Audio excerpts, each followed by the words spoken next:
আপনি কি জানেন, মৃত্যু কখনো বয়স দেখে আসে না। শিশু, যুবক বা বৃদ্ধ, মৃত্যু আসে শুধু আল্লাহর হুকুমে। আর আসে এমন সময়, যে সময়টা কেউ কল্পনাও করতে পারে না।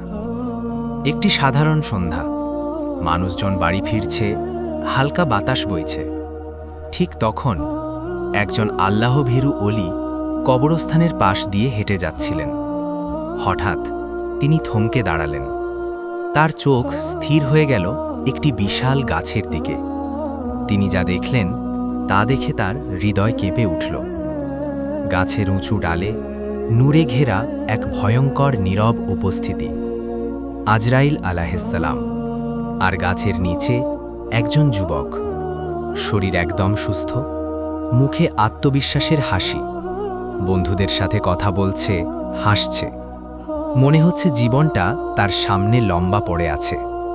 অলি ধীরে কিন্তু দৃঢ় কণ্ঠে বললেন, ওই যুবকটিকে ডেকে আনো। লোকেরা অবাক। তারা বলল, হুজুর, সে তো একদম সুস্থ মানুষ। অলি কিছু বললেন না, শুধু তাকিয়ে রইলেন গাছের ডালের দিকে।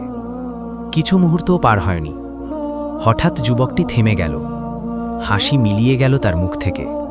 সে বুক চেপে ধরে মাটিতে লুটিয়ে পড়ল। চারদিকে চিৎকার, হইচই। ঠিক তখন অলি শান্ত কণ্ঠে বললেন, আজরাইল আলাইহিসসালাম এই গাছের ডাল থেকেই এই যুবকের রুহ কবজ করলেন। লোকেরা আতঙ্কে স্তব্ধ হয়ে গেল।